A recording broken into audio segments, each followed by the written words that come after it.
Estoy convencido que el objetivo del régimen es establecer la orientación socialista que tenía la reforma constitucional rechazada por los venezolanos. Allí se modificaba totalmente la esencia de la Fuerza Armada al definirse como un cuerpo esencialmente patriótico, popular y antiimperialista organizado por la nación para garantizar la independencia y soberanía, dejando intencionalmente a un lado la actual definición constitucional. La Fuerza Armada es una institución esencialmente profesional, sin militancia política. Más adelante, establecía que la Fuerza Armada, en cumplimiento de su función, estará siempre al servicio del pueblo venezolano en defensa de sus sagrados intereses, y en ningún caso al de oligarquía alguna, o poder imperial extranjero, modificando el contenido de la actual Constitución Nacional que afirmaba: la Fuerza Armada está al servicio exclusivo de la nación, y en ningún caso al de persona o parcialidad política alguna. Esta modificación tiene importantes consecuencias. El concepto de nación engloba a todos los ciudadanos venezolanos, sin excluir a nadie. Cuando en la mencionada reforma se habla de oligarquía, se crea un grupo social nacional que, a su criterio, definirá el régimen como enemigo de Venezuela y podrá ser perseguido y combatido militarmente. Una barbaridad inaceptable. Por suerte, en Venezuela existe una vieja tradición histórica que se origina en el rechazo que los mantuanos, entre ellos los Bolívar, los Rivas, los Sucre, y tantos otros, que después fueron revolucionarios y patriotas, hicieron de la Real Cédula de Gracias al sacar de 1795, que buscaba suspender los caracteres infamantes del estado de Pardo, Sambo y Quinterón. Se colocaban la Real Cédula en la cabeza, y decían se acata, pero no se cumple. En Venezuela, tendremos que empezar a decir, ni se acata ni se cumple. El artículo 350 de la Constitución Nacional lo permite. Tiempo de palabra. Chávez está engrinchado porque ha perdido apoyo y no sabe cómo recuperarlo. Carlos Blanco. El Universal. Domingo 19 de diciembre de 2010. La habilitante. Chávez ha procedido a un golpe seco al anular la próxima Asamblea Nacional por la vía de confiscar el poder legislativo para sí. Ha inhabilitado a los nuevos diputados de uno y otro bando en cuanto a su función como legisladores. Los próximos pasos son atribuirle al poder comunal varias de esas tareas, de manera de hacer inútiles las reuniones frecuentes de la ONU. Las dos hojas de la tijera son la habilitación presidencial y el poder comunal. Para evitar la protesta social y política expresada en los medios de comunicación, por razones de interés público, podrá limitar los contenidos. Igual pretende ponerle la mano a la Internet por diversas vías como ya lo hacen en la medida en que pueden, Cuba, China y otros parecidos. Los pasos del gobierno han tenido, sin embargo, dos virtudes: desnudar su naturaleza totalitaria del orden imperante, y hacer reaccionar a los que le han extendido un crédito indefinido y que habían pensado en alguna forma de convivencia, aunque fuera parcial, con el autócrata. Venezuela ha entrado en una fase diferente, que todo el mundo parece sentir, como si la hora de la revelación hubiese llegado. Lamentablemente para algunos dirigentes este reconocimiento es tardío porque de haberse dado cuenta a tiempo, como muchas voces lo reclamaban, quién sabe si hubiese sido posible formar un frente más compacto para desafiar y vencer a Chávez. Apretar ahora. Las razones por las cuales Chávez está engrinchado son claras: ha perdido apoyo social y no encuentra cómo recuperarlo. Tiene un movimiento dividido que desde distintas posiciones está básicamente en desacuerdo con lo que hace porque los rojos advierten el desmoronamiento. Parece haber sufrido un descalabro en el frente militar, y en el plano internacional hasta sus amigos manifiestan dudas sobre su racionalidad y pertinencia como líder. El presidente, sensible como pocos a los zapatos apretados, sabe que su control se desmorona. No lo tumban, no hay un golpe de Estado como el que él dirigió, sino que se cae como fruta fermentada. Cada vez que se encuentra a uno de los pobres que solía adorarlo, solo oye el ruido estridente del reclamo. Seres humanos que creyeron y volvieron a creer, pero que ahora, con el agua al cuello, lanzan su demanda en la cara del líder que como respuesta pide paciencia. Apoyo a la revolución. Como si el hambre, la intemperie, la ausencia de destino, pudieran ser compensados con una nueva promesa. A esos venezolanos las promesas se les han renovado una y otra vez en más de una década. Los más jóvenes no han visto otra cosa que Chávez dentro de la bóveda infernal en que mantiene al país y están cansados. Cuando se les ve en plan de exigencia al otrora amado líder, ya no tienen la risa candorosa de quien dice, está bien, vamos a esperar más, sino que ostentan el tono y el rictus de quien pasa la factura. Por esa razón se han acabado las visitas televisadas a los desterrados de la mano de Dios. Lo más significativo es el tipo de respuestas que el caudillo proporciona, como si estuviera en la campa electoral de 1998, construiremos, haremos, planificaremos, decidiremos, y mientras tanto las soluciones son tan terribles como su ausencia. Por esa razón se han acabado las visitas televisadas a los desterrados de la mano de Dios.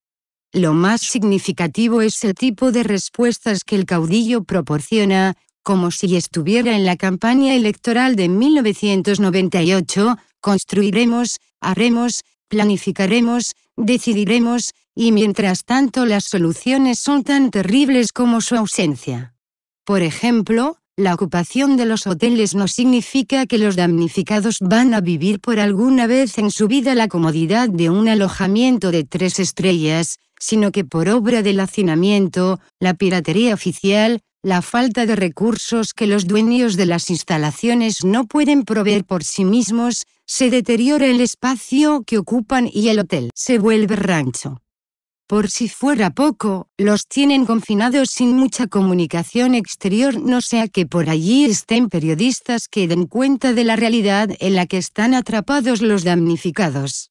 Ahora los damnificados lo son por partida doble, lo son por la acción violenta de la naturaleza y lo son por el gobierno, por su imprevisión, su incapacidad y su demagogia. ¿Cómo será la cosa que le han exigido a Chávez personalmente y a los funcionarios que los dejen volver a sus lugares destartalados y peligrosos, que son preferidos al compararlos con él? Cuidado, a que los somete el gobierno.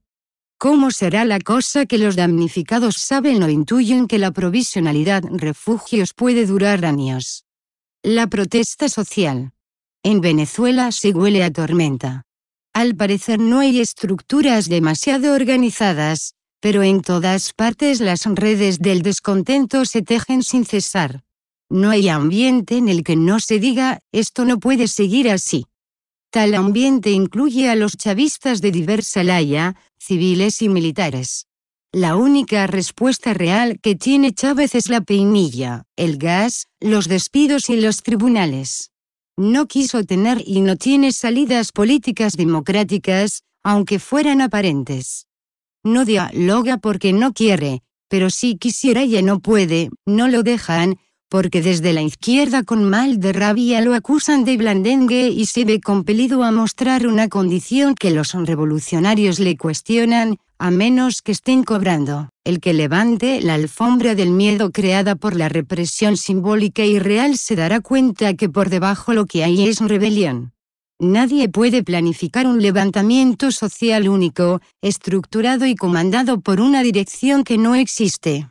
Pero lo que sin duda ocurre es que el contagio entre los descontentos está en marcha. Y aflorará de manera más sonora, puede que más pronto que tarde. Anular a los diputados, a las universidades, a los medios de comunicación, a las demandas reivindicativas de los trabajadores, es demasiado. Imponerle a una sociedad plural una representación forzada a través del poder comunal manejado desde Miraflores, es demasiado. Convertir la ilusión del reemplazo de Chávez el 2012 en una ilusión de la ilusión, en un espejismo porque el jefe y sus militares más allegados dicen que no lo permitirán, es demasiado. El régimen se convirtió en abrumador, agobiante. Fue el abrazo que un monstruo le dispensó a la sociedad y que la mantiene entre la asfixia y el colapso. Es cierto que no es una dictadura tradicional, a lo Pérez Jiménez, Somoza o Trujillo, sino estas dictaduras fascistas que dejan cáscaras institucionales para cubrirse de argumentos, pero que proceden a controlar el poder a través de mecanismos electorales hasta que ya no les sirven o por medio de la anulación de sus resultados, como acaba de ocurrir con los diputados electos. Hitler y Mussolini por algún tiempo hicieron elecciones como mecanismo de legitimación y como alimento de ilusiones. La autocracia militarista actúa contra civiles y militares, cercena las libertades y sumerge al país en un magma podrido. Reconocer su carácter dictatorial es el paso indispensable para organizar la lucha. El encuentro de los descontentos está en marcha. Libertad de expresión sin Internet. Ana María Valerí. El Universal. Sábado 18 de diciembre de 2010. En diciembre de 2002, empecé a colaborar con varios medios impresos. Eran días de convulsión en el país. La mayoría de los diarios nacionales reflejaban la realidad que vivíamos. Los sentimientos encontrados de muchos articulistas que escribíamos acuciosos y reflejamos nuestra posición en cada caso, se cruzaban en el papel. Era inevitable. Un imán poderoso atraía la fuerza de las letras como espejo de una sociedad revuelta y desafiante. Dos tendencias políticas opuestas lanzaban a la prensa un puñado de críticas hacia el bando contrario. Como nunca antes, cientos de venezolanos se habían volcado a escribir quién sabe si para drenar muchas de las inquietudes que en aquel momento afloraban en el país. Muchos sentían la necesidad imperiosa de expresar su acuerdo o desacuerdo con lo que sucedía, y los medios de comunicación fueron la herramienta perfecta para ello. Una vez más, eran el canal para hacerse sentir. Entonces, los medios digitales se multiplicaron exponencialmente, y Venezuela se comunicaba cada noche a través de Internet, los celulares, y los T-motions del momento. Las páginas de opinión fungieron de galería para exponer las ideas, como debe ser. Aparecieron firmas de personajes de todos los sectores.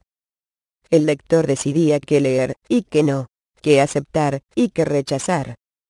Cada quien miraba, decía, escuchaba, lo que quería. En libertad, sin censura.